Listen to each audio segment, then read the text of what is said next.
All right. So we are back again.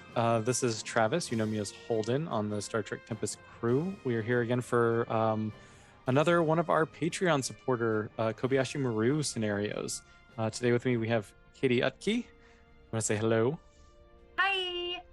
So you did a big character thing, which will be super fun, and we'll get into some of those infos. Oh my god, yeah.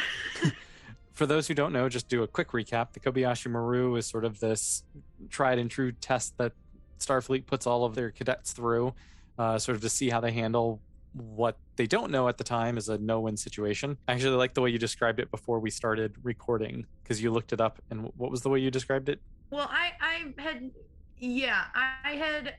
looked up what it was because I hadn't seen Wrath of Khan in a while. I knew it was in there, and I remembered, obviously, but I was like, oh, this is like those episodes of Buffy where somebody's having a nightmare, or one of the episodes in season 4 where they're trapped in a haunted house, and the whole point of the house is to expose that character to their greatest fear. Yep.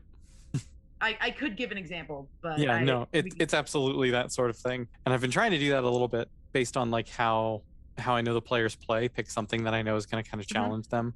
So yeah, so we did this. You sent me a little character thing, which is super exciting. I did multiple paragraphs. So actually, speaking of character, we might as well dive right into it. We want to introduce us to your character real quick, just the name and like a top hit thing. Yeah, sure. Well, my name is Davina Cassie. I'm a cadet here at Starfleet Academy. From the planet of Mira 2. I've got my little Alfie K9177. I don't remember the official name, but his name is Narcy, and he's just so cute with his little horn and everything. And I don't know. I went to sort of a Starfleet immersion school on the planet. There's an embassy, and they've got like a Starfleet Academy, school for all of the children of the folks at the embassy who work there. And my parents sent me there, and I got really interested in, like, I don't know, Earth fashion and Earth history and Earth makeup. Like, it just seemed so cool. So I wanted to come to Starfleet Academy, and I was initially in the science track because I was like, Starfleet folks go to fancy schmancy events all the time, and they probably like, there's no way in hell that like there's no salon on the Enterprise. Beverly and Deanna Troy are all getting like their hair cut and trimmed like every other week. Yeah, we see the barber a couple times. Yeah, so I initially started there, and then I looked over at the commands track, and I figured that would be a great way to sort of broaden my horizons and see what I'd be able to achieve. So that's where I'm at. Yeah, Cadet Cassie seems like you want to get in the diplomatic corps so you can be going to all the receptions and first contact parties. I would like to leave the universe a better place than I found it. That's the ultimate goal. I am not so vain to only want to go to fancy events, but the events are It can be both. We're going to go ahead and run through your character creation scene, which is going to be, or character creation sheet, which is going to just include how your character approaches tasks and what sort of aspects of their character exist, so that you can maybe get some extra rolls or bump your rolls up a little bit. All right, sounds great. Alrighty, so we'll start with your aspects. Within aspects, you're going to have one high concept aspect, which is usually sort of a positive aspect of your character, but also sort of their underlying motivation, like just a quick like who they are as a person in a sentence or in a few words. Yeah, so I had this moment dawned on me as I was creating this character that I had essentially made Elle Woods, but with a Texan accent, green skin, and pointy ears. So awesome. I'm using, I guess, if we're gonna use sort of that as the inspiration, I would say sort of fashionable diplomat. Yeah, let's do it. Okay. All right, and so now we're gonna do your trouble aspect, which would be similarly broad, but as a game master, if it could somehow, I could use that to make problems for you. What would be a part of their personality that kind of like may get them into trouble sometimes? Led by instinct, or I guess hands-on worker. Doesn't really, sort of follows her gut. Yeah, I think follow your gut or leads by instinct. Yeah, I think we'll go with leads by instinct. All right, and then we're gonna add one more. So the first two have sort of definitions, right? One is your high concept, which is your overall, the trouble aspect needs to sort of cut both ways. However, this is just whatever you want it to be. Oh god, I had one that would also work for your potential troubled aspect and be another thing you could play with, but then I had another one that was very, very superficial. The superficial one was obsessed with clothes and makeup, but the one that would give you more character stuff to work with would be empathetic by default. Hmm. Yeah, I think both of those will Yeah, work. let's go with empathetic by default. I can All right. the obsessed with clothes and makeup can come out with how I play her. People are either gonna love this character or they are gonna hate her. Okay, so that's all three of your aspects. Yep. So the aspect portion is done. Now we're gonna scoot on to the right side of the page to the approaches. Okay. You're trying to fill these boxes with zeros, ones, and twos. Okay. No, yeah, a two, two ones, and two zeros. Okay, yeah, that makes sense. So basically, yeah. So generally, the easiest way to work it out is what is your character most like? That's going to be your two. Are they mostly careful? Are they mostly flashy? Are they mostly sneaky? I can already tell you that Cadet Davina Cassie is flashy. I had a feeling, but I didn't want to say it. Yeah, no. I think I literally wrote in the thing that I sent you that she wears light up tennis shoes, the adult version that kids have. So depending on how you look at it, she's literally flashy because her shoes flash as she walks. I like it. We will give you a 2 in flashy. And so now we're trying to fill the other 4 boxes, which are careful, clever, forceful, quick, other 5 boxes, and sneaky. Yeah. And to be honest, I cannot remember whether I give 3 ones or 2 ones. We're gonna give you 3 ones because okay, that's awfully nice of you. I would say she's probably forceful. Right. Not like in a mean way, but in like right, yeah, the sort of the way that like someone's personality or charisma sort of overtakes you and you get swept up in it. I feel like that's good, but she's not like pushing people up against a wall or anything unless they actively consent to that. So alrighty, so we got forceful with a 1. yeah. And you can also work backwards on this. Like she is not X, and you can put a 0 there, knowing that that will likely be your 0. She's definitely not careful. She's definitely not sneaky. So all right. Well, that answers the rest of these. So that will give you clever and quick will be your ones. And actually, I think I'm gonna make a quick change. Actually, I'm gonna give her a 0 in clever, and I'm gonna give her a 1 in. I'm gonna give her a 1 in quick. I think that sounds a little bit more fun. I tend to play very. Well, you get one more 1. Oh, I get one more 1. Yeah, you get 3 ones. Great. So then let's go. I'll put it in sneaky. There we go. Alrighty. So you have 2, 3 ones, and 2 zeros. Perfect. So Cadet Cassie is now ready to go. Just a quick note on hit points. Fate has a bunch of different systems, and it's like stress builds up to consequences, which will be injuries and all. I'm not doing that. I'm just using stress. There's a little boxes at the bottom that say 1, 2, and 3. If you get hit for 5 hit points, you'll cut out the 2 in the 3 box. If you get hit by 1 hit point, you knock out the 1. And they don't stack. So if you get hit once, twice, you'll knock out the 1, and then you'll knock out the 2 box. Okay. So generally, you can take 6 hits of damage or get hit 3 times before the scenario will end. Got it.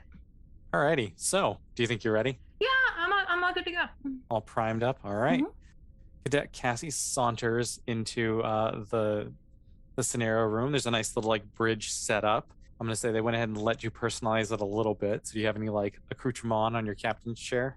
Well, obviously, I don't have my pet in with me for the test, but I assume that Narcy would join me once I'm captain of a starship. So there's a dog bed there to sort of hint at the fact that when that becomes appropriate, he will be able to join me on the bridge. All right. So you show up to the scenario with a dog bed under your arm. Yeah, dog bed under my arm. I don't know. She respects the design of the ship too much to really mess with it. I feel like at most she would probably like. I can see her less adding things like I'm putting flowers here, and more just like as the ship is being built, being like, I want that to be pink, I want that to be green. But that's not really how that goes. That's not really how that works in the Kobayashi Maru. It's how the set is built. Yeah. So. All right. So you have them switch on the RGB lighting in the captain's chair at least. So that I can customize it to make it as pink and sparkly as I want. Absolutely. Great. So yeah. So you sit down. You take a second. You have a bunch of crew around you, though. In the scenario within how we roll, it's like if you want to run a scan, you're going to roll yourself. We don't have like other characters for you to to roll to do different things. So everything will just roll through you. It sounds great, but for the sake of like, it's cool that everything's rolling through me, but in theory, for the sake of the scene, even if it's just for flavor, are there other people here? If you want, sure. Okay. If you want to like give orders to people, like that's absolutely a thing. Okay. We had one spoiler That's for fine. you right now, but not necessarily for the people listening, because this will air after that. When Tara was doing hers, Eel was on here and just started giving commands to Doe, and so we decided that they went to the academy together for some reason. Oh, that's cute. So, I love that. Oh, it makes me so happy. Okay. so the lights dip down low, Okay. and sure enough, the view screen pops up. What's the name of your ship? We're gonna name your ship too. Ooh. Oh God, I should not be given this much power. I stated in the thing that I sent you that Mira 2 is located not in the constellation, because that's not how constellations work. But if you wanted to get to it from Earth, you would have to strike to right into the middle of the Gemini constellation. So we're on the USS Gemini. All right. So you sit down, the lights drop down low. Your ship, the USS Mhm. Gemini, has picked up a distress signal from a nearby transport vessel, the Kobayashi Maru. The message states that the ship was transporting a group of settlers to the third moon of Elbis 4 when it came under attack from the Klingons. Multiple ships decloaked, scanned the transport, and then opened fire. If someone doesn't come immediately, they'll be destroyed. What do you do? She's going in. She's gonna go try and get them out. Alrighty, so yeah, you turn the ship around, I guess, and just like have straight course straight there. All right, yeah, you warp there. This is very Fate. It's very like free flow. I'm not going to make you roll for sort of stuff like this. So yeah, so you warp into action. You drop out of warp, and right when you come out, you look out, and you see just a ton of wreckage floating around in space. Okay. But you are still so it's not necessarily like you got a full distress signal message when it came in, but now that you are there, it's basically just like a distress beacon. From when we got the distress signal to when we arrived, how much time has passed? 30 minutes or so. Okay. Cool. Well, she's gonna try and scan for life signs to see if maybe there's anybody in the escape pods. She would know this as well as I would know. That obviously you wouldn't be able to survive 30 minutes, but if you were outside in space with no way to get oxygen, you could, in theory, survive for maybe a minute or two. Which was part of why I asked the time question, because if it had just exploded, then we might be able to get some more life signs. But yeah, I guess immediately we're gonna go in and scan for life signs, escape pods, etc. Alrighty. So you're gonna go ahead and scan for me. Are you scanning just a general scan of the wreckage, or you're scanning specifically for escape pods? Yeah, I guess general. I guess in the area of the wreckage, but I imagine if it's been 30 minutes, the escape pods have like fucked off in all directions by now. Well, that you'll find out. Oh yeah, that's true. Generally, if you're looking for something specific, I would have you do careful because you're trying to work clever. However, because you were the way you said it about the escape pods, it sounds like you're just trying to get a scan of the escape pods to make sure if anybody's leaving, you catch them, right? Yeah. So I'm gonna go ahead and say quick, also because it gives you a little higher roll for this, just to do it. Thank you. It's only gonna be a difficulty. It's only gonna be a difficulty 1, so we'll see what you roll. Ooh, that's not Speaking good. of low rolls. Okay. So you scan, just there's too much like interference from the wreckage. You can make out the general shapes of all of the wreckage, and it doesn't seem like there's anything that's like launched away from the wreckage. Like you don't get any like impulse signatures or like thruster signatures or anything like that. There's a bunch of wreckage that is varying in size. There very well could be escape pods in there. There could just be nothing but wreckage. You can't really tell at the moment. Okay. Wreckage was looking for escape pods specifically was a bust. Can I switch to scan specifically for life signs, or for lack of a better way to phrase it, humanoid-ish shapes? Sure. We're gonna have you roll a clever here. It's gonna be another difficulty 1. Cool. Oh my. That's day. a -3. So I'm gonna check your things. Yeah, nope. There's just lots of negatives in your rolls somehow. That's fine. That's fine. All right. So yeah, it keeps bouncing off. The person who was doing the scanning just comes back with you and just says like, I can't make out any of these readings, and looks a little embarrassed about themselves because for some reason they aren't doing a very good job at the job. It's not you, it's these machines. And also it's the Kobayashi Maru. Why the hell did I think this would be easy? Okay. All right. we in the middle of Klingon space right now? Or are we in like a dangerous area of space? There was a distress signal, but Katie, forgot if there was a specific bit of, oh, the distress signal is in a specific area of space that's super hostile to you specifically. Nope. It's a normal transport vessel. Again, it's transporting a group of settlers out. So it's sort of what we'll call international waters. It's sort of unincorporated space. Oh man, there's lots of people there hoping to make a better life. That's not good. Okay, this is a really dumb question, and I apologize. I had just finished watching Enterprise for the first time. And in Enterprise, it is a convenient thing where people frequently go out in spacesuits. Yeah, you can totally make it if you want. Yes, we can go out in spacesuits and see if we can get a better look at what's going on. That is totally an option. Yeah, that's what's going to happen.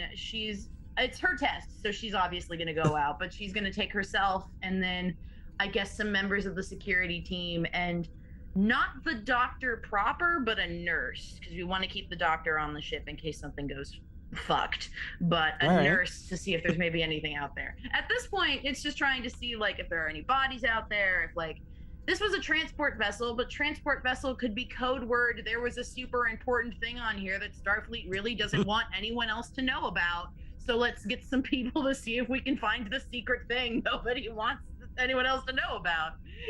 Alrighty. So yeah, so you warped out and now you're kind of sitting there. I'm assuming you're gonna move in like sort of closer so you're not just leaping through. Yeah, no. We're gonna go a little bit closer. I'm still gonna keep the ship in roughly a safe-ish distance, just in case, in case something set to disrupt, it doesn't hurt the ship. But okay. So yeah, Cadet Cassie and a handful of the away crew are all gonna don the spacesuits with magnetic boots. Yep. Hop out an air hatch, and I'm assuming just kind of leap over to the wreckage. You're gonna try and see what you can see. I just realized we could have done shuttle pods instead, but I've already committed to spacesuits, so that's what we're doing. Yeah, we're heading on out. It's fine. We have more than one scenario, so depending on how this goes, we have more to go. Maybe she'll learn something, but probably not because her clever is 0. It's fine. Well, this is definitely going to be a flashy roll because this is awesome.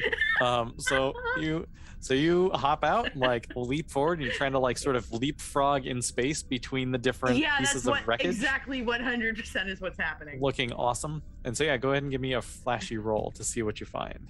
Oh my god! This is the flashiest shit. That is literally the best number you could roll.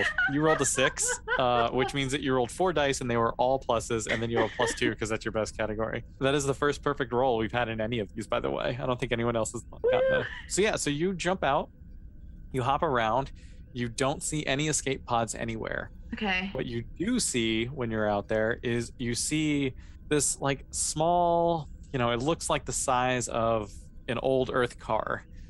With a giant antenna on it, with a flashing light, and you recognize it as, the best description that I can give is in the show Firefly, it's a crybaby. Oh, okay. It is giving off a distress signal just as a beacon. You can also make out that the wreckage that's kind of floating around is clearly just a bunch of random wreckage. It does not look like it's all from a single ship. Huh, okay.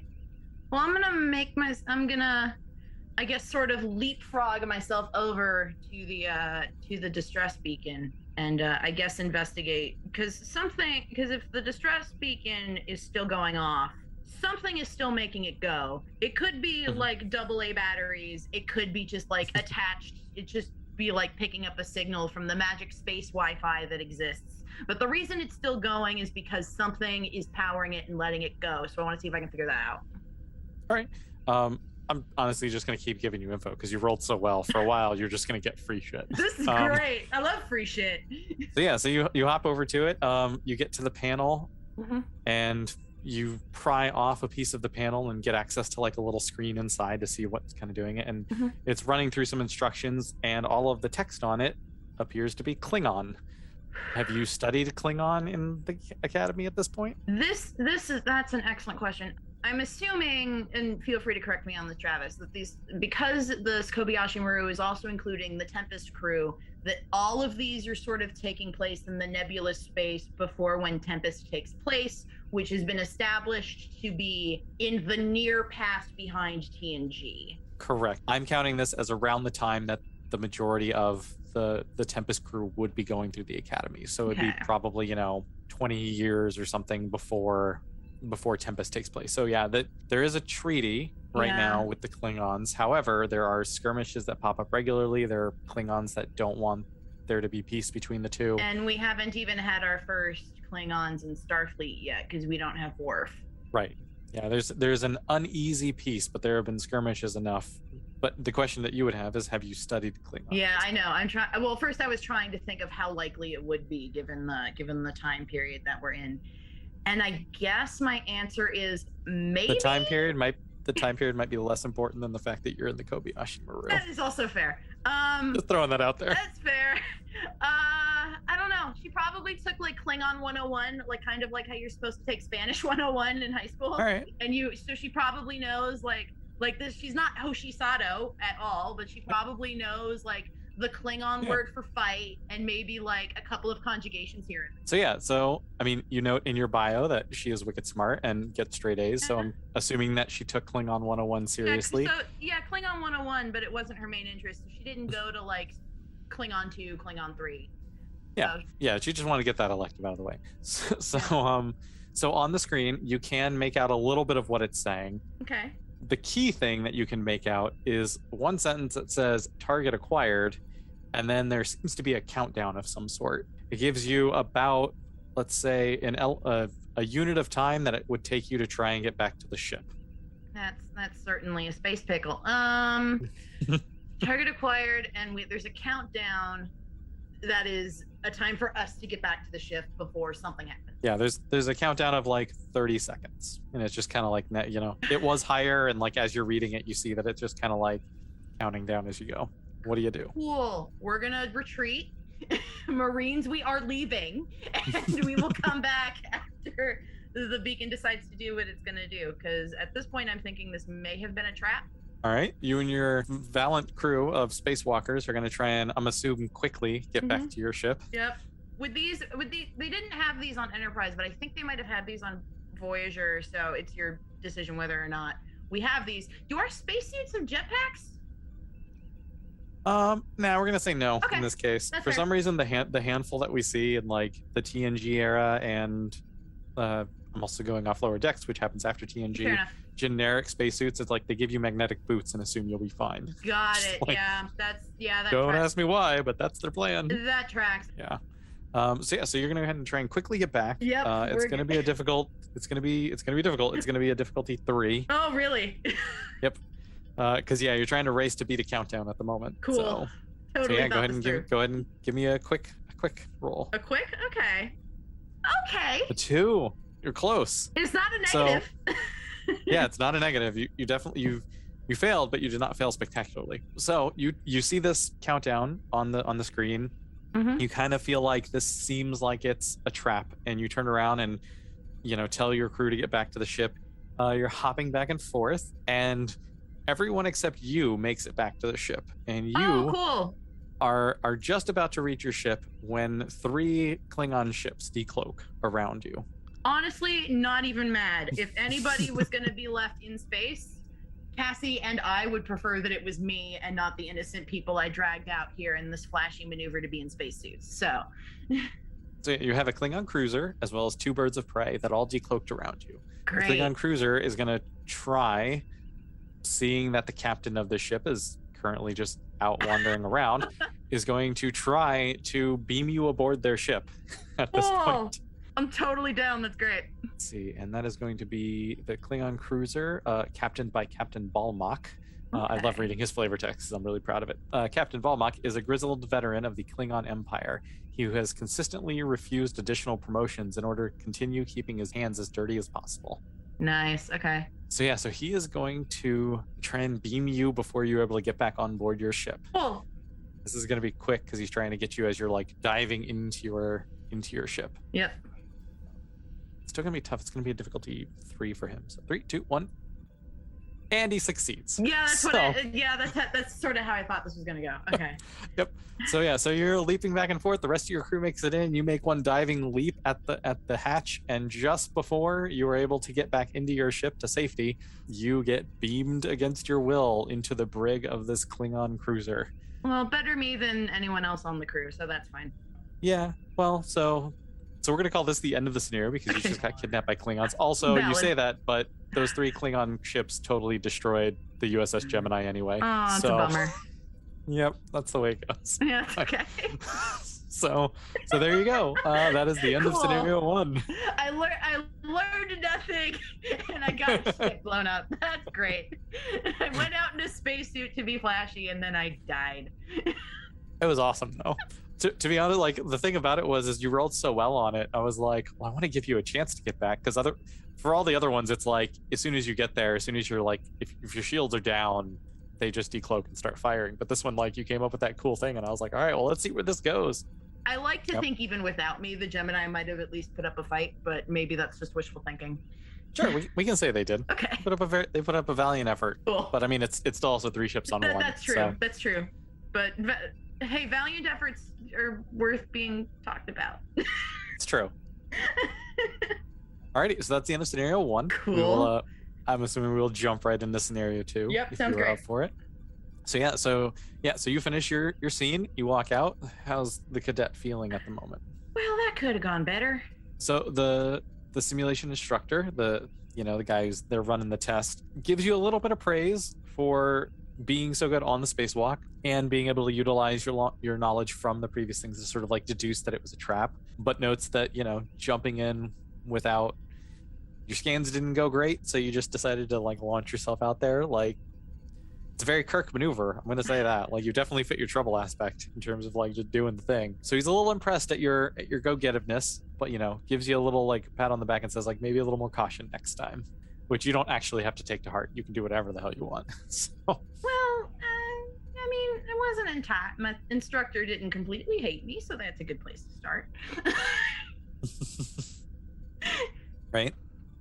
Right. So we're gonna say a couple weeks have passed. You've kind of gotten back to your thing. Mm-hmm. You shook off this loss, we'll say. Mm-hmm. And then what you think is just a normal scenario, you kind of walk aboard the simulator, just doing your normal simulator thing. The lights drop down, the thing pops back up, and you are on the USS Gemini again. Your ship has picked up a distress signal from a freighter traveling through the neutral zone, the Klingon neutral zone.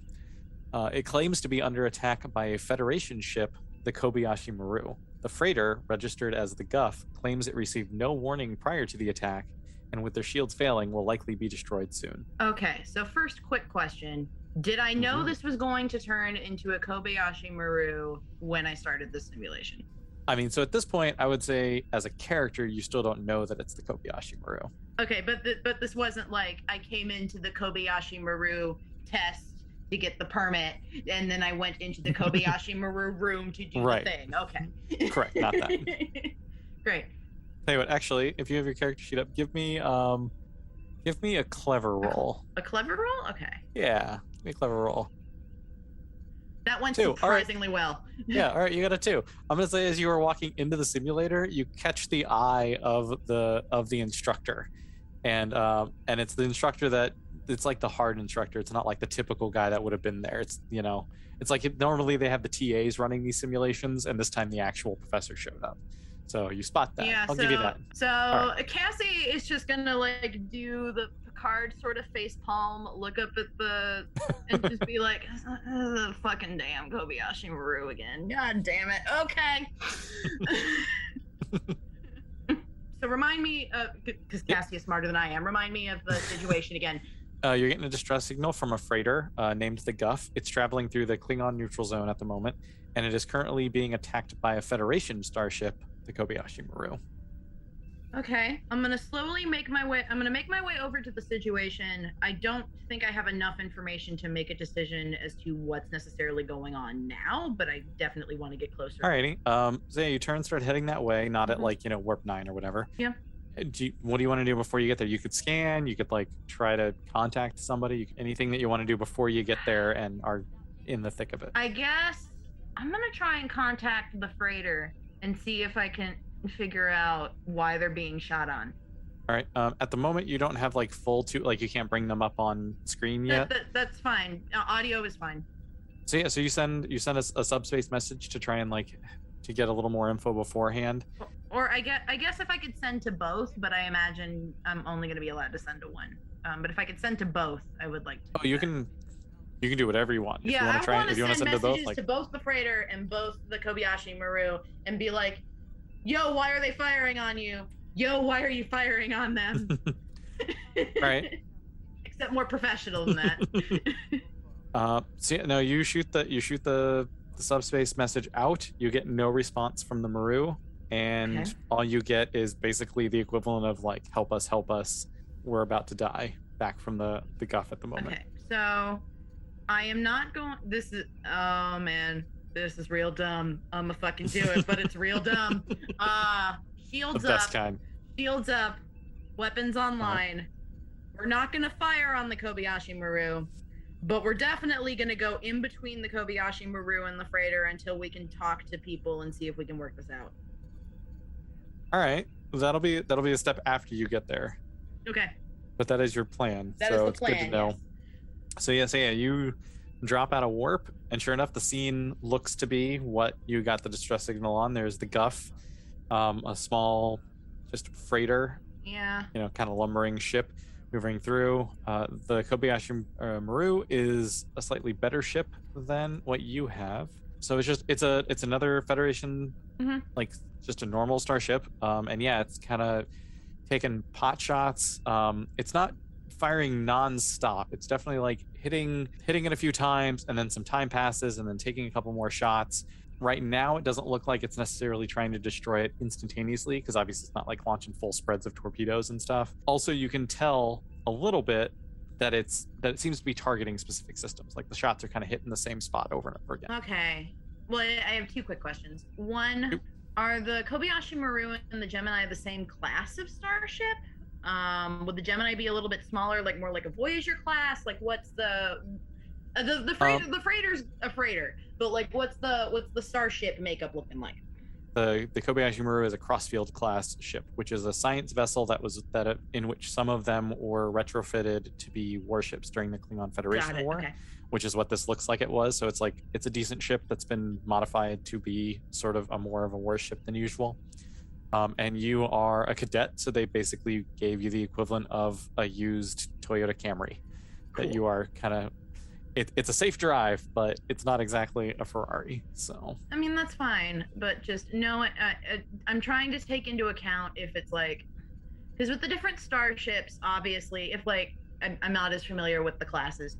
Yeah, so the mechanical difference in terms of just how, as outside of flavor text, the mechanical difference is everything you do, your ship is technically your stats. So your stats are basically how powerful your ship is. Beautiful. And the other captain's stats are how powerful they are. And I will say the lowest number they have is a 2. Cool. So, cool. They're a little tougher. Yeah, okay. I know that you wanted to move in between, but I just wanted to give you a little bit of what's going on before you. No, that's totally to fair. thing, so. I think she's still gonna move in between because at this point, it doesn't seem like they're trying to destroy the freighter, even from what you said. So they might try and destroy us. That is very likely a thing that could happen. But I'm also. They didn't answer the hail, so is the ship still being run by Starfleet at this point? Did it get like hijacked by somebody else? I don't know. Well, you shot a subspace message basically saying like what's going on, and they didn't respond. Now that you were there, you are now within hailing frequency. Oh yeah, so you, then like, I guess try to bring it up on something. Yeah, so I guess I'm gonna try and get a little bit. This is not to try and like tell you to do one thing or another. If you want to just move in, fine. go for the thing. I just. Again, instinct is saying go in between. Last instructor told Cassie go with caution, so she's trying to like consider the possibility of what caution might be, and is gonna try and hail the starship. So for this, I'm actually going to invoke your trouble aspect because you lead by instinct. Yeah. So if your instinct says you want to try and move in there, you're gonna. So yeah. What that means mechanically is that you're going to have to do the thing. That's fine. I will do the thing. I am going to give you an extra fate point. So right now, if you see on the sheet, it says 3. I'm going to click that up to 4. Now, we haven't used it yet. We didn't use it at all in the first one. Like I said, when you use a fate point, you just say why you want to use the thing. Use that aspect in the roll. Now, I'll note, fate is great in the sense that it encourages using it after you roll. So if you roll something and like you roll a 2 when you needed a 3, you can say, I want to use, and then name the aspect and BS why you think it applies. Okay. And you can get +2, or you can re-roll your dice after the fact. Okay. Yeah. So okay, here's what I'm gonna do then. I'm gonna still go in between, but while doing so, if possible, I want to try and hail the starship. And I'm gonna argue that I'm using forceful because I'm literally forcing myself in between the two ships. And the thought that Cassie's working with is that if Starfleet is still in control of that Starfleet ship, they're probably not gonna want to like fire on another Starfleet ship immediately. They might want to also figure out what the fuck is happening. So yeah, absolutely. Just go ahead and do forceful. You're gonna go ahead and roll forceful. You're trying to get in between the ships. Yep. And it's gonna be a difficulty 2. It doesn't matter. -2. Doesn't matter. Right. So you fly in, and you definitely like try to go between the ships, but they're sort of in motion. So you kind of like wedge in between, but then kind of miss. Okay. I know that you mentioned that you also kind of wanted to hail them. Or at least try and hail them again, yeah. Yeah, so when you make this maneuver, you don't succeed in getting between them, but you are able to, but it is clear what you're trying to do. So as soon as you do that maneuver, even though you fail, you get a message from the Maru. It's still not a full-on conversation or anything. It is just a quick note that says, you are interfering with a Starfleet operation. Leave now. What do you do? Yeah, I'm thinking this through. So, would I know specifically what system? Like you mentioned, they're fighting at specific systems on the freighter. Mm-hmm. Do I know specifically what they're aiming at? Are they aiming at life support? Are they aiming at weapons? Are they aiming at like warp drive? Like what specifically are they aiming at? Give me a clever roll to see if you can tell. I don't do very good. 0. All right. You can tell they're not currently firing at life support systems, but other than that, you can't really tell which systems they're going so after. they're, at least at the moment, not actively trying to kill them. Right. You know what? I'm gonna try and bullshit a thing. This is really dumb, but I'm gonna do it. I'm gonna call the best kind of role playing. Really dumb, but I'm gonna do it. I'm gonna call back the Starfleet ship, and I'm gonna say, I'm gonna do it. I'm gonna try and code 8675309. You are required to tell me why you are firing on the freighter. I forgot my character's accent while I was saying that. Okay. They reply back, where'd your accent go? No. All right. So you try to spout off some regulations. I'm gonna pretend that you spouted off some real ones, and you send that directly at them and tell them that they need to break off their attack. I think I said specifically to explain the situation, but break off their attack is fine. So. Okay. Well, the response is going to be the same. Okay. It was similar to the message you already got. Yep. Basically telling you to power down your weapons, turn and get the hell out of here. But this time, there is also an additional code at the bottom that reads as a Starfleet intelligence authorization code. So you don't know what it is or anything, but it basically is sort of like, it's like an email signature. Okay.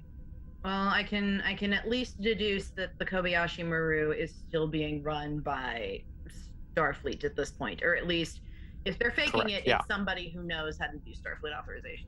Yeah, it seems like the code checks out. Cool. It does tell you that the ship still seems to be run by Starfleet people. Then here's what I think I'm going to do. I'm going to back off a little bit, and then I'm going to follow at like a distance behind. I was good. All right. I don't know. I mean, we're in space, so I can't just say like I'm 10 feet behind because it doesn't make fucking sense. But So the Gemini turns and kind of like starts to back away a little bit, and as you're doing that, another phaser bank hits the Guff, and their shields go down. The moment their shields go down, the Guff turns around and takes a shot at the Maru. It does not have particularly good weapons. It's this tiny freighter compared to an actual warship, but it turns around and just starts firing at the Maru. It hits its shields a couple times. And after it fires a couple times, the Maru fires torpedoes and just wallops it in a good hit.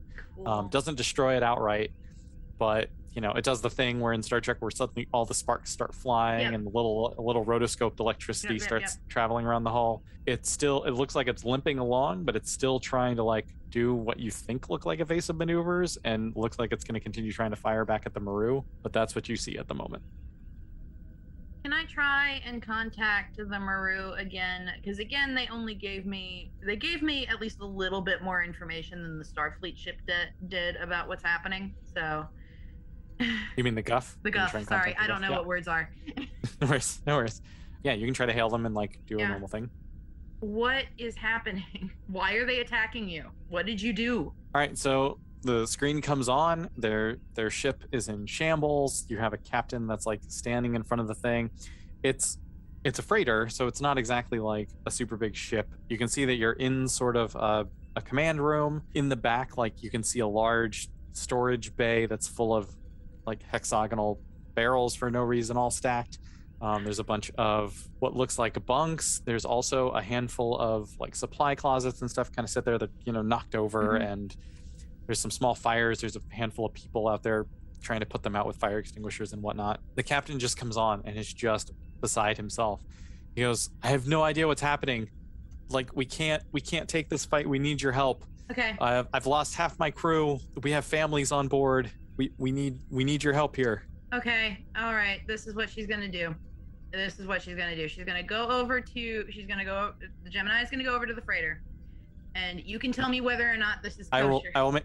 Sorry, what? I will. I'm going to do one more thing with the information. Okay. When I'm doing that, simply because this is something that you tossed out in your bio that Yeah, no, go I ahead. think would be fun. I appreciate it. When it does pop up, the person that the captain is talking to you in the background, you see a couple people moving, and they are Orions. Oh my god. And the freighter? Yeah, in the freighter. Yeah. So. Okay. Yeah. Yeah, that's just gonna further push forward what I'm gonna have the ship do. This it leads by instinct. Instincts are being led. Here's what's gonna happen. Right. So, because I just finished Enterprise, I'm gonna bring up a thing that I saw happen on Enterprise. Do it. So on Enterprise, there's a moment where the Enterprise itself doesn't have shields, doesn't have warp capabilities or whatever. So the Columbia has to run underneath it so that Enterprise can get the benefit of the shields and whatever it is that's going on while they're fixing things on the ship. So what I would like to do is I would like to get the Gemini underneath the freighter so that it can take, because of the sort of warp aura around these ships, I guess, because that's how science works, is going to get the extend your shields out. It's going to get the benefits of my shield to then give the freighter time to let all the families and stuff get escape pods out. Alrighty. And after that, I am going to offer to the captain, if he would like, and maybe some other of his senior staff, that we can transport him onto our ship so then we can be in neutral space to figure out what the hell is going on and work this out. Alrighty. So you're going to go ahead and give me a flashy roll, because that's a bold maneuver you're trying. It's going to be difficulty 2. And you got a 1. Yep. This will be where I remind you that you can use your aspects retroactively. Yes. If you can argue why you use any of the 3 that you have on there in this situation, you can use a fate point and it'll bump you up to a 3 and you'll succeed at it. Cool. Yeah. So let's use empathetic by default, because I think that's the big thing. Me wanting to at least give them the benefit to the shield so escape pods can get out. Yeah. All right. So go ahead and use that. You get a +2 to your roll, so you have a 3. So yeah, the Gemini like slides underneath the Guff and then extends its shields out, and so now the Guff is currently being protected by the Gemini shields. Yep. And so that now gets the attention very much so of the Maru. Yeah, this is not going to end well for me. And now their captain is hailing you. I open the hail. Standing before you is Captain Ahab of the Kobayashi Maru. And he is, at the moment, irate's not the right word. He's not in a good mood. Yeah, like he seems a little more exasperated, like he just is sort of like, why are you wasting my time in all this? He clearly knows that your ship is like not a huge thing. He looked, while you were doing all of this stuff, he looked up the the name of the ship and finds out that you're a fairly I was gonna say a fairly green captain, but that feels a little odd. So we're gonna go with a fairly new captain and a little less experienced. And he's kind of annoyed and is like, he's not like, he doesn't think that you're terrible, but he's like, you don't understand how the ship works.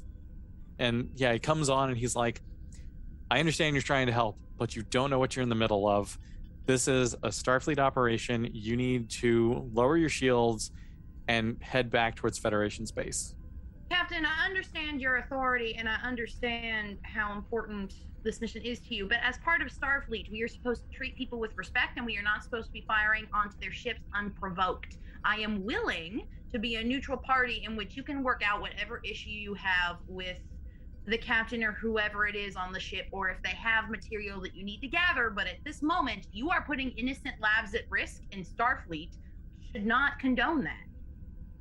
And as you're saying all of that, you can visibly see his face getting redder and redder. Yep. Getting more and more annoyed and angry at you. Man, there are like 3 or 4 things he wants to try and reiterate on there. He basically just kind of like comes back and he just is like, you just have no idea what you're talking about. I can't, you are not read in on the details, and you will not be read on the details, but you need to know that these are not innocent people. This is not some random attack. This is a Starfleet operation. If you do not disengage now, this might end badly for you. Well, he doesn't seem to be implying that he's going to shoot you, but like it definitely is like he like does the thing where he kind of like leans forward so you can see his rank a little bit, and it looks like he's actually high. Like it looks like he's, so he's just kind of like saying like that this is going to end badly because I'm this experienced captain on a much bigger ship and you are you're a newbie. So how do you respond to that aggressive, do what I say and you aren't even important enough for me to read in on this? I am going to ask to do a scan. Please do a scan of the freighter. Give me the number of life signs, and I don't know if scans are detailed enough for this. Are there any children on board? Is that something that a scan would be able to tell me? Sure. Okay. We'll tell you what, are you trying to find out exactly how many people and if there are like children on board, or do you just trying to guess? Because the freighter specifically said there were families on board, and Cassie feels pretty confident in the idea that if there is any criminal activity involved, the children probably aren't at the head of it. So if she can figure, this is sort of there are no innocents on the ship. Well, there are probably a couple of them. Can I at least transport some of them onto my ship, or we give them a chance to escape, and then you can have your dick waving contest, with whatever the fuck is going on the freighter and who's actually causing the issue? All right, go ahead and give me a careful scan, difficulty 1. Okay. Nope. -2. All right. You can use an aspect if you want to try and re-roll, but the +2 won't get you there, so you would have to re-roll and hope that you just roll better. I'm gonna try, I guess, empathetic by default. I'm still sticking around with the shield because I think there's a possibility that children and innocents might be on the ship, and I'm sorry, as higher-ranking Starfleet captain is not going to stop me from protecting people who didn't do anything wrong. Alrighty. Yeah, so go ahead and do that. So you're just going to re-roll this dice. Okay. Same thing, it's going to be careful again. Okay. And a 2. All right. So you are able to get scans of everybody. Currently, there are, I'm going to say 13 life signs. Okay. A couple of them seem to be fluctuating as if they've been injured in some way, shape, or form. Okay. You don't see young children. Okay. I would say, like, you can't tell, but based on like normal human.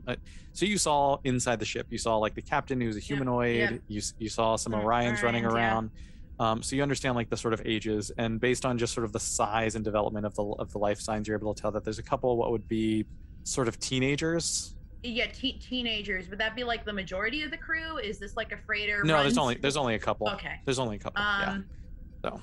At the very least, let me take the injured and the teenagers on board of my ship, is what I say to the Starfleet captain. Yeah, no, this is not a negotiation. You will follow orders. You have express orders to leave the area now. And he resends you the authorization. What is now not just the authorization code, but he actually sends it to you now where it looks like it's been looped in from Starfleet. It isn't just like him writing a note and signing it. It looks like it's an actual like Starfleet like code that you need to leave. As much as she hates it, her instinct is saying that, yeah, this might be a little bit above her pay grade. So she's just gonna slowly take the Gemini out of the area. All right. As you're leaving, the Guff continues to like turn and try to fire on the Kobayashi Maru. The Maru does end up getting like a good shot with its phasers. The thing shuts down, like the entire, like the Guff completely de-energizes. Yep. It moves in, tries to do a tractor beam, and as it's trying to lock onto a tractor beam, the Guff just self-destructs and explodes. Yeah. Maru takes some damage, but appears to be no worse for the wear. You get a quick message sort of saying basically report to your command structure. Yep. And the Maru turns and takes off in the other direction. Yep. Okay. And that would be the end of the scenario. That also probably could have gone better. Could have gone worse. I'll tell you that much. So the actual like details of the scenario are, the Guff is actually a ship run by the Orion Syndicate. Yeah. And so they were trying to smuggle biological weapons through the neutral zone, and Starfleet was trying to stop them. And because your character, is half Orion, yeah, and so like I was trying to you specifically say in the background that like she has some ties to the Syndicate, but I intentionally phrased it in a way of like she has family ties to the Syndicate, but it's not her immediate family, and they don't live anywhere near the Syndicate. So it's this weird thing of like Syndicate is neutral as far as she's concerned. Yeah, I thought it was good. I was trying to get there, and like I think I think from my own like self-critical side, I could have like had him drop the Syndicate name in there just to see if it would get a rise out of you as a character. Yeah. But I didn't, and there we are. So, but so that was scenario number 2. You didn't necessarily stop them, but also they were doing a real thing. So the thing is Ahab was half trying to kill them. He basically wasn't gonna kill them because you were there. If you had left, he was gonna blow it up. That was part of the reason I didn't leave. I mean, when you name him Ahab, you kind of get a sense. The character backstory is like the Orion Syndicate killed his father or something like it's some like dumb thing. So that's scenario 2. What do you think so far? I, Katie, am having a lot of fun. Cassie's getting frustrated. That's number 2. Okay. Those are the 2 normal ones. The third one is a little wonky, a little weird, a little fun. Let's do it. I'm excited. Yeah. So I'm gonna say the instructor told you good job. After this, in fairness, this is actually a pretty positive outcome. You may get like a talking to from your regional admiral or whoever it happens to be, because you didn't like follow orders directly. But it seems like you could probably argue why you were doing what you did, and I don't think Starfleet would come at you and be like, "You're a terrible person. We're going to demote you" or something. So, and because you were there, the captain wasn't going to just destroy them outright, which would have been bad on his part. And they self-destructed to stop from being caught. So that's not your fault either. So, like, all told, you actually did a decent run through on that one. So the instructor will give you like a little like, I know it feels bad, but sometimes being command means tough choices that feel bad. So. Yep. And so now we're on to the final one. Oh boy. Been a few more weeks. You have a feeling you got one more of these coming. Yeah. But graduation's coming up, and you're like, man, they're gonna do this to me at least one more time. It's happened to everybody else so far. Like shit. So you sit down. The lights drop down low again, except for your pink LEDs underneath the commander's chair, and it is stardate 13314.6. You are currently traveling at warp 3 past the Clayton Nebula en route to Embry 5. Your ship, the Kobayashi Maru, has picked up an unidentified distress signal from your previous location. The message provides no information on the distress, but does contain your personal access code. What do you do? That's fucking weird. I'm putting in the access code. Oh, the access code is essentially the same as like an email signature. Oh, so. My bad. Okay. Yeah, that means I should probably go investigate and get involved and stick my nose where it shouldn't go. So that's where we're going. All right. So you turn around and head back towards the location of the distress signal. Do you want to do anything before you head that way? I mean, so it's a distress signal. It is like a message that just is super garbled. Yeah. Well, the past couple distress signals we've come across have been attached to ships. So I assume that this distress signal isn't just a distress signal out in the ether with nothing going on. It's attached to something. So I would like to scan and see if I can figure out what it's attached to. Just within scanning range, just in case it's like, oh, you passed the perimeter, it's exploding now. So you turn around and head that direction. You're doing a scan to see if you can find a ship out there. Nothing comes back from your scans at the moment. Your long range sensors don't seem to be picking up anything, but you would have to like moving closer. I mean, I'm in a used space Toyota Camry, so there's only so much I can do. Toyota sponsor us, Starship Jumpers. Anyways, well, at the very least, I want to see if I can identify there's a ship. I always want to identify life signs. all right. Yeah, I guess life signs priority 1, and then anything else that comes up on the scan is All right. And since you're doing it en route, I'm gonna go ahead and make it a quick action. So go ahead and give me a quick roll. It's gonna be a difficulty 2, and you got a 1. So, Yep. do you want to utilize one of your fate things? You have 3 for the scene. Do you have a gut feeling about the thing in some way? Yeah, let's use one.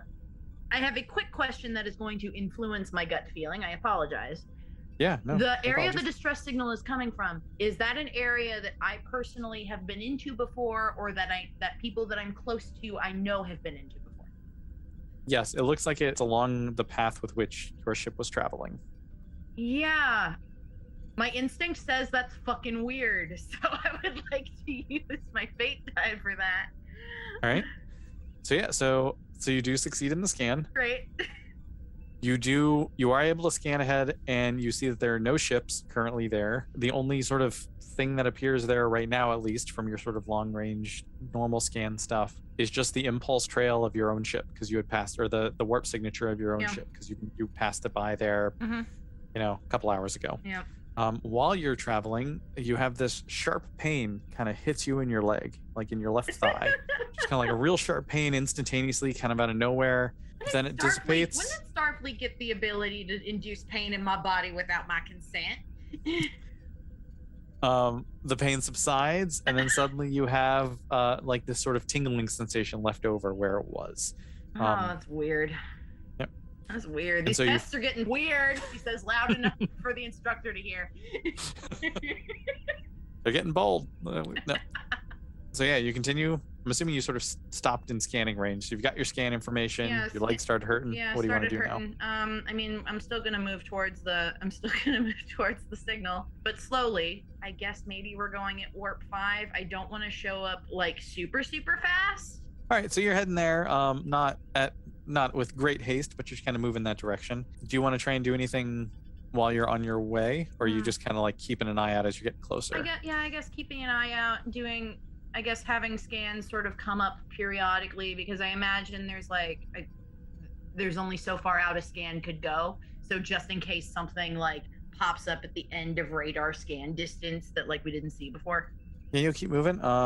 You don't seem to get anything else. Like you got the distress signal once, and it, like I said, it sounded like a message of some sort that was kind of garbled.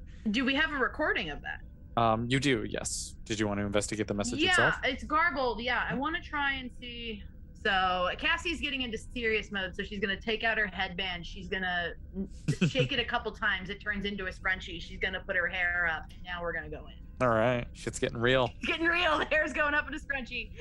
You don't see it, but in the background, the instructor has like the slightest of smile, like a little nod, like yeah, she's in it. I would like to slow down. Sorry, I would like to slow down the garbled message. I'm wondering if the reason that it's garbled is because it's sped up. All right. So you're gonna go ahead and try to figure out the message. I'm gonna go ahead and give you a forceful on this one. Okay. No, actually, it's got to be clever. You got to be clever. It's got to be clever. Cool. Yeah, because you're trying to hack a thing, so it's gonna be tough. It's gonna be difficulty 2. Yeah. But again, you roll, see if you can use a thing later, so forth and so on. I'm gonna try and make an argument for an aspect, but if you say that it's bullshit, I'll take your word for it. Well, try rolling first and see if you get it. That is fair. Okay. You only need to use it if you fail. So, all right, you do. So yeah, I'm gonna try and use one of my aspects. -1. So. As a fashionable diplomat, I am somebody who needs to be familiar with different languages and how things are spoken and how they are interpreted. I need to be able to understand the various modulations in which that may come out, and that includes getting recordings that allow them to be able to decode. So I would assume that in order to be a really good diplomat, I need to be able to decode messages. All right, yeah, no, I buy that. So you're going to re-roll, because obviously the +2 won't get you to the 2 successes that you need. Great. And since you use that one, since you're using that aspect, I'm going to say that allows you to use forceful, because you study hard, and like part of your thing is to know this thing. So yeah, like I think forceful if you're trying to be the go-getter. Yeah, cool.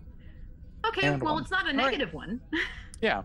So it's closer. You are not able to decipher it or get any sort of like info along those lines. I will say that you are able to make out what sounds like English. Since Okay. you were specifically noting that like you need to know lots of languages, it definitely sounds like English. Okay. So You can pick out a couple words here and there. You can't really make out any like specific voice enough to like tell hear who if it's coming from, but right. I can tell that it's oh no, because everybody speaks a bunch of different languages, so to say that it's human would be incorrect at this point, but You can tell that it's human. It sounds like a Okay. humanoid, human type of Okay. voice. Okay. And yeah, that's about all you can get with it with this check. If you wanted to try and check more later, you probably could. yeah, we'll go with okay, it's English and they're human, so that gives me more information than what I had before, so that's fine. Right. And so now you are approaching where the initial signal sort of backtraces to. Again, you haven't gotten anything since then. During this time, because it's been a little while, you've been traveling, that tingling sensation in your leg has spread. Again, this has been a little while because you're not moving super fast. It has sort of spread down to your feet. It now like is both legs. It's kind of moving up, kind of up to your chest. So like most of your body is kind of like has this sort of tingling sensation. Where it initially started, it's not like a harsh pain, but like it's definitely sort of this like throbbing pain in your leg in that same spot. Well, it's getting stronger. This isn't natural, so I assume that in this simulation there is somebody who is like I could pull to be second in command if for whatever reason I can tell I am not able to. So I'm gonna do that, and or get the doctor to come up to the bridge because this isn't good. This isn't how bodies work normally. So let's get a doctor looking at this. All right, so you go ahead and call the doctor up to the bridge. Yep. The first in command is there. They will do whatever you tell them to do. Cool, great. Within reason, great. Obviously. Yeah, but like if I need to go down to sick bay, like if the doctor, if whatever's going on, then I can have them do that. Yeah, they'll do the things. Yeah. So the doctor is sort of making their way up. You arrive at the spot and you do the whole like on screen. Yeah. And from where you are, at least, you don't really see anything at the moment. Oh, great. And nothing's on scans or anything, right? You would have to run in your scan. Nothing like from the typical like nothing pops up on sensors. So like if you want to run a scan, let's run a new scan. All right, looking for anything specific or just a general normal space scan? Well, at this point, I didn't start feeling any pain until we started coming back here, and my access code is the thing that initially brought us back here. So I am somehow tied to this spot, which is the sort of most concise reason I can see as to why I'm feeling the pain that I'm feeling. So I'm wondering, is there a way, this is really, really dumb, but I'm going to ask it anyway. Is there a way to scan not for life signs, but for biological material? Sure. Yeah. Go ahead and give me it's also going to be a clever roll. But it's going to be difficulty. You're just scanning for biological. I'm going to say difficulty 0. Okay, cool. I match that exactly. Oh, cool. I wasn't looking at the screen. Awesome. So you scan sort of the empty space that you see in front of you, and you do not pick up any biological signatures of any sort. As far as a generic scan looks, it looks like it's mostly just sort of empty space. Obviously, in Star Trek, like if you're looking for something specific, you generally have to say so. So like at least for the moment, like a basic scan of the area, just kind of like it's like, nope, there's no people floating out there. There's no ship or anything like that. No, that's fair. I guess what I mean by biological scan, and we can say that I have to run another scan because I wasn't specific enough. Is am I feeling pain because something of me is trapped here? Because that's so like... there's no biological signal in the sense that like there's no biological out there, so it's not like part of like it's not like an arm is like floating in space or anything. I mean, I would notice an arm, but like right. And in that time, the tingling now is like all over. It's been a little while now at this point. Great. The doctor walks up to the bridge. What do you tell the doctor? What do you want the doctor to do? I'm feeling tingly and it's not normal. What's going on? All right, so go ahead and give me it's gonna be a careful scan. Okay. Difficulty 1, because this is essentially the doctor sort of like scanning you to see if there's something physically wrong with you at the moment. Difficulty 1 I got. Alrighty, so the doctor does a scan, pulls out the little tricorder, does a quick like boop boop boop scan, and says that there does not appear to be anything wrong with your leg. There's nothing like physically wrong with your leg from what they can tell. Again, it's just a normal, typical like medical scan. When they checked your brain though, I was gonna ask. I was just about to ask. There does seem to be some elevated electrical activity. Now, this does not seem abnormal electrical activity. What it looks like you're feeling pain. It's registering that you are feeling the pain. You aren't like imagining the pain.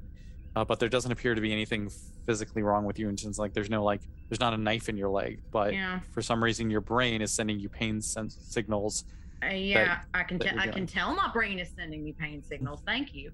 And the doctor like looks at the results for a second, like has this sort of like does sort of the the cocked eyebrow thing and is like and right as they like tilt their head a little bit like a dog being curious, the pain just suddenly like hits real hard. You have this like sharp pain in your leg. You've been tingling all over. And have you ever like felt extreme pain and like your eyes kind of go white for a second? Oh just yeah, like, it hurts yep. So is that kind of happened. Yeah, so like just that hit, like a quick sharp pain in your leg hits, the white goes over for your eyes for just a brief second, and then it is stardate 13314.6. You are currently traveling at warp 3 past the Clayton Nebula en route to Embry 5. Your ship, the Kobayashi Maru, has picked up an unidentified distress signal from your previous location. The message provides no information on the distress, but does contain your personal access code. Oh, this is some Groundhog Day bullshit. Okay. You know, the classic Earth film Groundhog Day that everybody has seen. Right? Okay. Very much. I appreciate the callback, by the way. I have Tempest movie night with Groundhog's Day and Jack for no reason. Wonderful. And Rain of Fire. I think was that a season 2? Because I feel like jokes were leading up to that in season 1, but I don't know. Oh man, yeah. Okay. Well, the only thing I can do is try and evaluate what my various options are and see if there's a way I can break myself out of this time loop. Let's try ignoring the distress signal. Let's move away from it and see what happens. All right, so you can just continue on your path. Again, You're doing star charting, so you just keep traveling at warp 3 like you normally are doing. Yep. Continuing on and ignore. A little bit of time passed, not much. And then you get a sudden pain in your left leg. Yep. Okay. It's this sort of sharp pain real quickly for a moment, and then dissipates, leaving behind sort of a tingling feeling in your left leg. Is there space ibuprofen? Sure, there's hypo sprays. Cool. Because there's no reason at this point to think that the pain itself is somehow, I guess, necessarily tied to the time loop. Because I'm working, because at this point she's working with with 2 samples, a sample set of 2. Right. So she's just gonna do what she usually does when her body decides to hurt or get a bad headache or whatever. She's gonna take some spiced ibuprofen. She's gonna keep star cartographing, and we're gonna keep moving forward until either time resets or nothing happens. All right. So yeah, you call the doctor up and say like, hey, I have I'm on shift, so I don't want to come down there. They walk you up a hypo spray and kind of inject you. Time can. Sorry, I have a quick question. I have a suspicion of this, but I want to clarify. I am the only one who has any memory of what's happening, right? If you ask your crewmates if anybody remembers anything, they all have no idea what you're talking about. Cool, great. That's what I had figured, but it's good to get confirmation on that. All right. It is very good to get confirmation on things, to be sure. If you have a question to ask, and like, if I need to make your roll, I'll make your roll, but usually I'll just tell you. Yeah, cool. All right, so yeah, so you get a hypo spray of some some space ibuprofen. It doesn't seem to do much. The pain continues to, actually, it doesn't seem to do anything. The tingling continues to spread about the same pace in terms of time passage as before. The dull pain continues to get greater. You have stated that you want to determinedly just kind of stick to your plan. We're keeping going until something happens. And in what senses, again, humans don't have internal chronometers, so we don't know exactly how much time, but what feels like about the same amount of time as last time.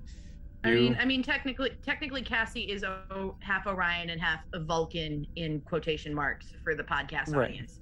So yeah, so she had a pretty good sense of time. So yeah, so it feels like about the same amount of time. Cool. Goes, the pain continues to spread. Suddenly, sharp pain in your leg again after your whole body has been tingling for a bit. Yep. And it is stardate 13314.6. Cool. You are currently traveling at yada yada yada. All right. So your distress message again. So going back to it doesn't change anything, and continuing to go forward and ignore it doesn't change anything. The ship is going to stay where it is. We're not moving anywhere. Because that's one bit of this experience. Because in both cases, the ship moved in a direction. Let's try not having the ship move. Maybe the problem's me, but she's going to move down to sick bay, explain to the doctor the situation, and be like, "Can you just scan my brain because I'm pretty sure in like the next 5 minutes, my body's about to get real tingly and I'm about to feel a whole bunch of pain for no reason. And I want to figure out like where exactly that's coming from, if it's coming from me. All right. So you head down to sick bay. You do not make it to sick bay before the pain hits for the first time. You do get the pain in your leg, like while you're standing in the turbo lift. Great. And the tingling, but you do arrive pretty soon after in sick bay. You tell the doctor what's going on. I'm following TNG and TOS lore, where all the crew trusts each other and does not think each other are crazy for no reason. Yeah, no, exactly. So the doctor takes you seriously. And you said you want to do a scan of your brain, yeah? A scan of my brain specifically, because the last time the doctor scanned my brain, because there wasn't any issue in the leg. So I'm assuming that the same sort of thing that I'm going through right now is the same thing that's been happening to me the past couple cycles. Okay. So yeah, go ahead and give me a clever roll. Difficulty 0, because it's just doing a brain scan. 0. All right. So 0, so you meet it. Yep, the doctor does a scan of your brain similar to the leg before and doesn't see anything physically wrong. Again, this is pretty close to what they already did last time. Yep. It sees like you just felt that pain. It sees electrical signals that sort of indicate the pain based on the last scan that you did. If you recall, the last time you had them scan, it was pretty far along in the process. And so like you caught a glimpse of it and it looked like your brain was in a lot of pain last time. But at that point you were mostly tingly and you did have a lot of pain in your leg. This time the pain subsides and it's mostly tingling and like it looks sort of proportional to that. So you still are feeling pain, but not as much at the moment. But the doctor doesn't find anything wrong with your brain in terms of like typical medical physical things. Like there's no like aneurysm or anything like that. Cool. Okay. And again, they find nothing physical. Like it doesn't look like you have a hole, like a stab in your leg. It doesn't look like a muscle ruptured or anything typically physical that would cause a problem. So I have another question for you, GM. So where the distress signal is, in theory, if I ever have the ship go back to it, it's a couple hours away that has my access code on it, correct? Like you can get there a little faster because obviously like you're traveling at warp 3, and so like if you want to go back quickly, you can get there and you have more time there. I don't want to go with the ship though. I want to take a shuttle pod. All right. The shuttle pod is much slower. You can try and make your way. I don't think, like from where you are at least, I don't think you would necessarily make it there yourself. So yeah, like you could have them go and like drop you off or something if you wanted to try doing that. Yeah, we're gonna try that. We're gonna do some flashy bullshit again and probably go out in a spacesuit. Right. That worked so well that last time, so why not? All right. So so what are your orders at the moment? I give them the coordinates to where the distress beacon is. Send the ship back and then have them drop me off. All right. So you said you were taking a shuttlecraft? Yes. Okay. So you board your little shuttlecraft, you exit the ship, you're in the sort of area. Again, normal scans have not come up with anything at the moment. Okay. Well, barring scans for a moment, do I see anything that's fucking weird just with my eyes? Sure, I'll give it to you. You hop in the shuttle and you kind of leave the ship, and as you are moving a little closer, because before you kind of like got into the general area, but now that you're in a shuttlecraft, you're kind of moving closer to get to the specific spot. You can make out, it's sort of difficult to describe. It looks sort of like when you're blowing bubbles, like a bubble sort of sitting in the air where you can see through it completely, but you can just kind of make out the edges. It's kind of like that. It looks like sort of the edges of space around in a bubble shape out in the middle of nowhere is kind of like just kind of floating there. And and you see that out the shuttle window as you're like moving a little closer. It's just tough to see when you're far away without word specifically. But now you kind of like see something there. Oh man, Cassie's first thought is that this is some sort of time bubble. So I guess we're gonna try. And it seems like a fair bet. Yeah, some sort of weird ass time bubble. I can communicate with my ship from the shuttle pod, right? Yep, unless you've told them to leave. Your original plan was for them to head out, but I was giving you some leeway after you see this bubble if you wanted to do something else. I want them at a distance, but not like completely gone. Okay. At least close enough that I can still contact them and that they could do a temporal scan, because time bubble is my best guess as to what's happening. Time bubble. Alrighty. Time bubble. So yeah, you tell them what you see. Yep. They click the zoom enhance button on the bridge and are able to zoom and enhance and see the bubble themselves. again, knowing exactly where to look and kind of what they're looking for, it's easier. They see it. They get your orders to kind of back away to give some space. Yep. They're going to still be in you want them to still be in comms range. That's going to be, I do. I'm trying to figure out distances because like the distances aren't super important, but they are important in some ways. Yeah. So like typical scanning, because like you get a distress signal so far. Yeah. A little further in from that is the edge of scanning range. Yeah. And then a little in from that is communications range, and then there's like in the immediate vicinity. Yeah, but we've been back here enough times at this point that I feel confident that there isn't like a space mine out there that's going to randomly explode the ship, or like some sort of intergalactic tripwire that's going to start a self-destruct. So right. Yeah, so you have them move back into the edge of communication range, which is not quite as far as like the edge of scanning range, but it's still a little way away from the immediate area. Yeah. Do I feel any different being closer to the bubble? Not as of yet. You've pumped out again. You continually throughout all of this process, you are having like the tingling sensation continues to spread as time passes. But it's not getting worse or better in relation to how close I am to the bubble. It's not that you can tell. No. Okay. So you give them the order. They move out of the immediate area. They're kind of back to the edge of communications range. They're keeping scans on you. You said you want them to scan temporally just to see if there's any temporal stuff out there. Exactly. Yeah. Do you want them to run a specific scan for temporal stuff, or you just want them to track you to see if anything happens? Specifically for temporal stuff. Right. So go ahead and give me a. I'm gonna give you quick on this with the idea that like you're trying to do this in a hurry because the pain is sort of spreading and you don't have a ton of extra time left, because normally this would be a clever roll. I rolled a 4, and so you got it. It was going to be a difficulty 3. So they do this scan. You're not even at the edge of scanning range, so it's not terribly difficult for them to like scan the area. They're looking specifically for temporal stuff, and they are definitely able to read some timey-wimey bullshit in the area. Yeah, that's a technical term. Yes, it's very much. It's in the Starfleet regs. They're able to narrow it down. They get a very pinpoint location and size of the bubble that you're sort of now outside of. Mm-hmm. They see this sort of like quantum fluctuation thing. If they popped up on the little viewer screen, or like they're standing in the the briefing room and they have the link pop up, it looks sort of like what you imagine what they describe the look of atoms look like, with like a small nucleus in the center and then a bunch of dots kind of floating around in all directions. Now this is way denser. It's sort of like that meets looking at a star through a telescope, where it's like just light is kind of traveling in little dots in all directions around this little area, with little like spines going in every single direction. One section seems to be dark. What looks like normally you would see sort of a loop of particles really densely packed going back and forth from the inside to the outside, going back and forth. It looks dark, and you can only make out 1 or 2 of the particles. It looks almost as if that little piece of the film, like a filament of string or something, got stretched out in some way.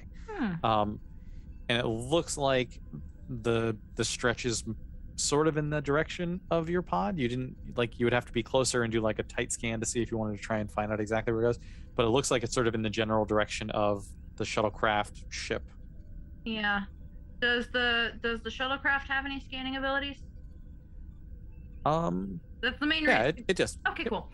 Yeah, she's gonna take the shuttlecraft in closer and see if she can get a more specific read. All right. So you take the shuttlecraft. They relay this information to you, so you have that as a character, and you even have the little view screen on thing, and you can see the little dark spot in we'll call it an anomaly at this point.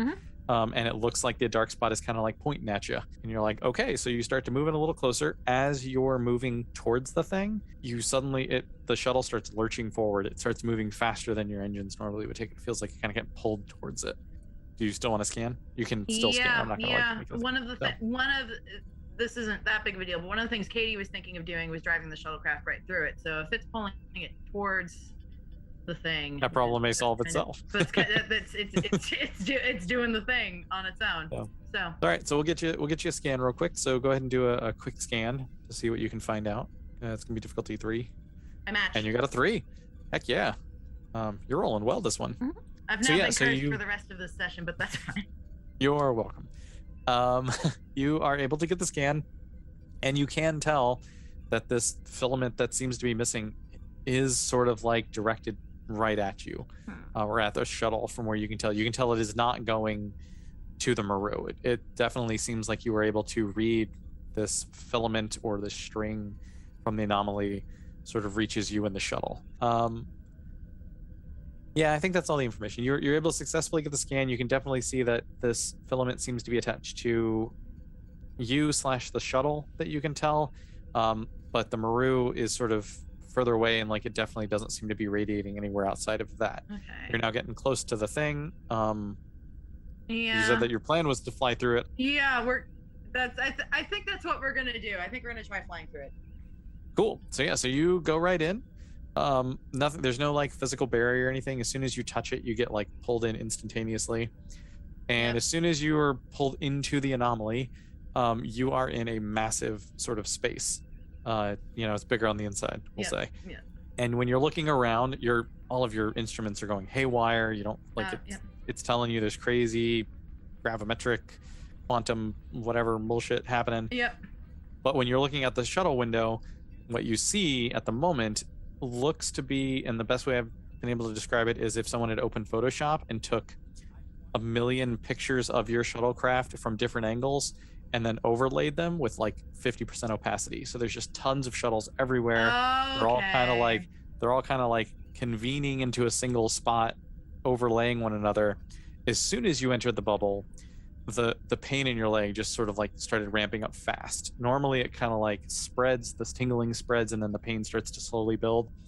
And the same thing happens, but it just happens real fast. Is there anything you want to do before I pass out from pain? I guess,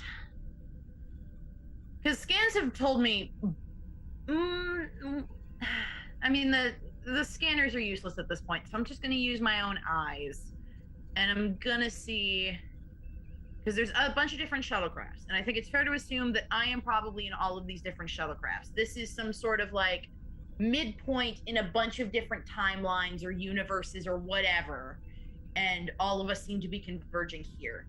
So I want to see if I am reacting the same way inside the shuttlecrafts that I am reacting here. Are all of us feeling pain? All right. Yeah, you're not able to see that at this point. I didn't think so. They're all tinted windows, so it's a little tough to make out. But yeah, so you were trying to peer out the window. You're trying to get some sort of insight. All you can really see is what I've essentially described to you. Yeah, the pain hits you hard. I probably vomit. That's probably a thing that happens. The pain hits you again. Eyes go white, and it is stardate 13314.6.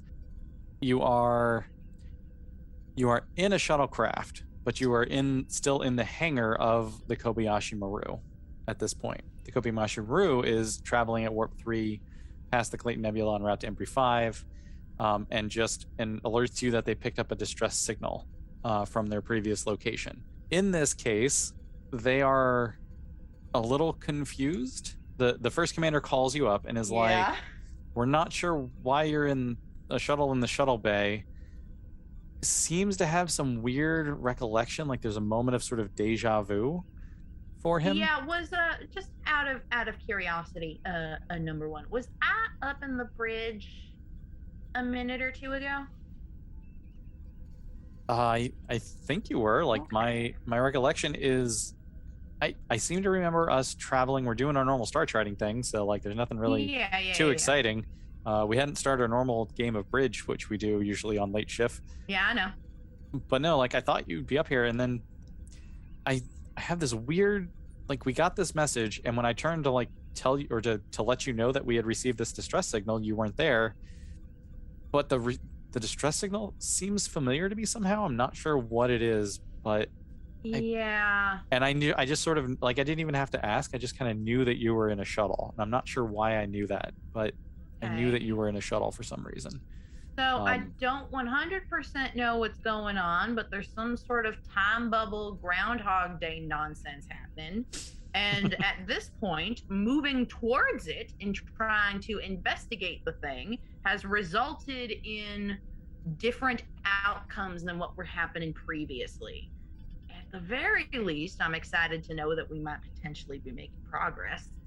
His ears perk up when you say Groundhog's Day. He's like, "Oh man, I have an ancient relative, descendant from Bill Murray. Like, Oh, it's a proud lineage." what a Lieutenant what a wonderful coincidence. Commander Lieutenant Commander Murray is your Commander is your Murray. first in command.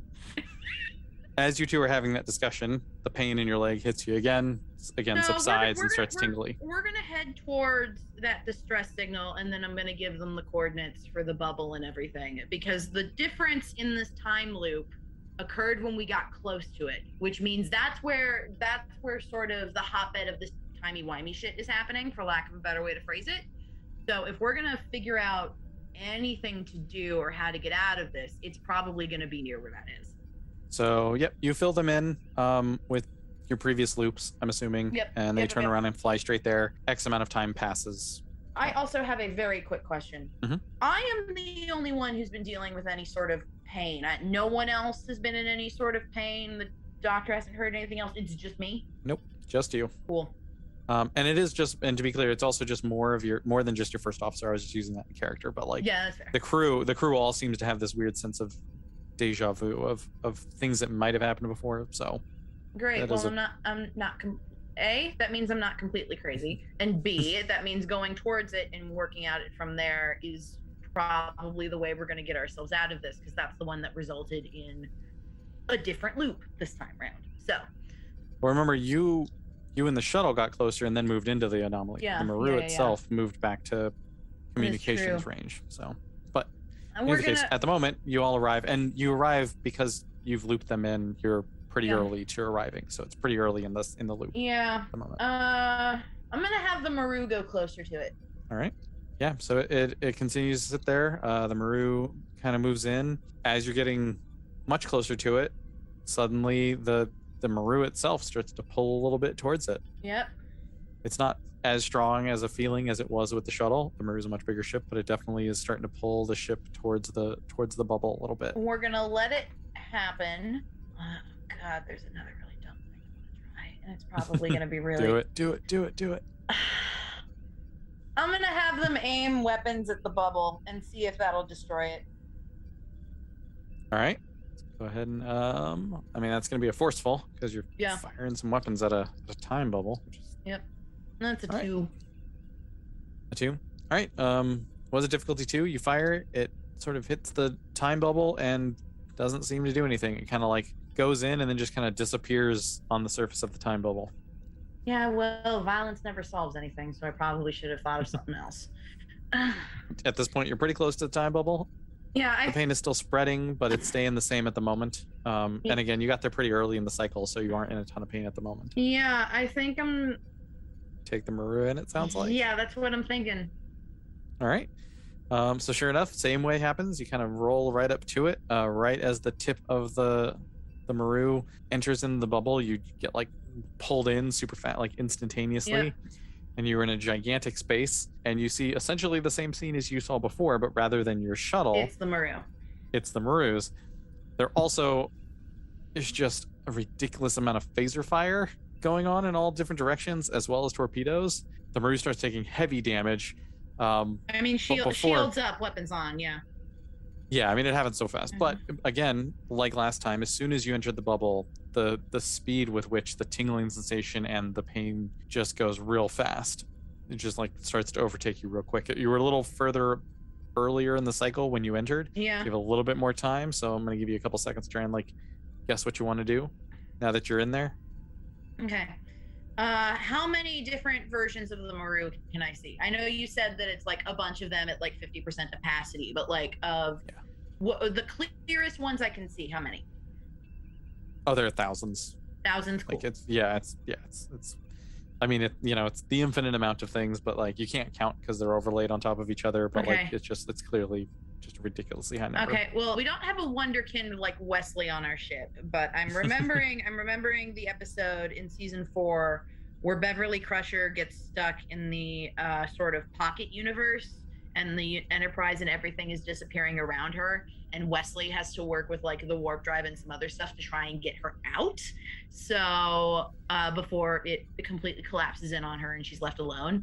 So I'm gonna I'm in the shuttlecraft area. I'm going to make my way to engineering, and I'm going to see if there's any weird sort of warp bullshit we can pull to sort of like invert the weird timiness of the time bubble so that we can get ourselves out of it.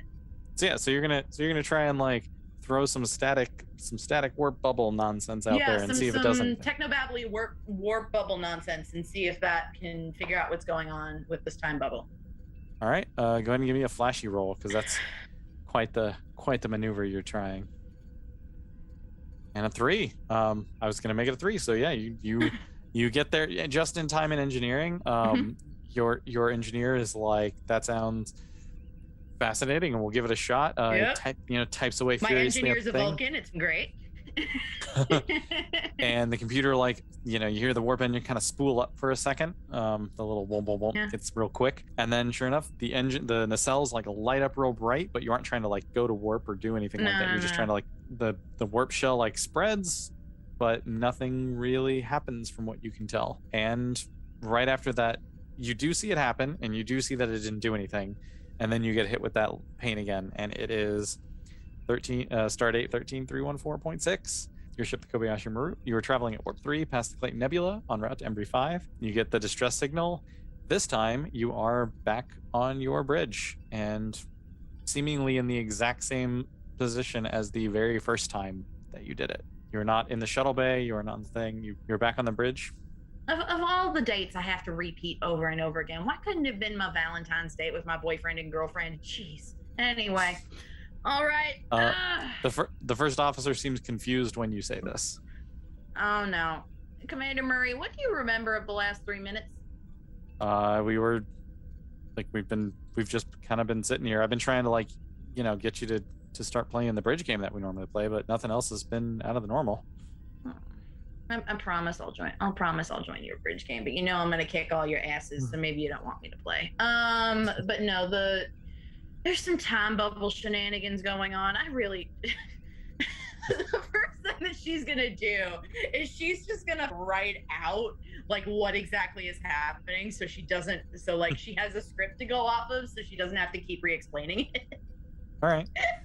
So she reiterates everything to the crew. And she's gonna and also write it all down, so it's just cool. Mm-hmm. This is what's happening. Yeah, no one in the crew this particular loop has any idea what you're talking about. They don't remember anything. Cool. So no deja vu. So the only time there was a difference at this point is when I went in by myself. Yes. So I am the answer to all of this, which cool.